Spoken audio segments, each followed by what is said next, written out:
পুরুষ হয়ে জন্ম নেওয়াটাই আমার আজন্মের পাপ ছিল।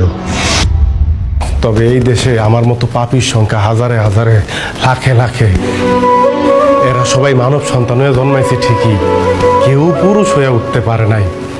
আর পুরুষ হয়ে না ওঠার যন্ত্রণা যে কত কঠিন, কত ভয়াবহ, প্রতিনিয়ত হারে হারে টের পাই।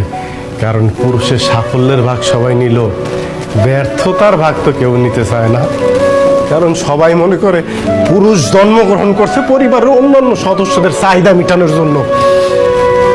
অনেকে ভুলেই যায় পুরুষ নামক মানুষটার মধ্যেও একটা মন আছে, একটা হৃদয় আছে, হৃৎপিণ্ড নামক একটা বস্তু আছে। প্রিয়জনের কথার আঘাতে সেই হৃৎপিণ্ডটা না কাইপা ওঠে। ভুলা যাইবই না কেন কম, কারণ পুরুষ তো কখনো কারো প্রিয়জন হয়ে উঠতে পারে না। সব সময় পুরুষ প্রয়োজনই কাজে লাগে। জানো সোনিয়া, পুরুষ মানুষ সবসময় চোখ দিয়ে কান্না করে না, মুখ দিয়েও আর্তনাদ করে না। পুরুষের মন কান্দে, হৃদয় আর্তনাদ করে। পুরুষ আবার সেই আর্তনাদ বুকের মধ্যেই চাপ দিয়ে ধরে রাখে, যাতে প্রিয়জনরা না শুনতে পারে।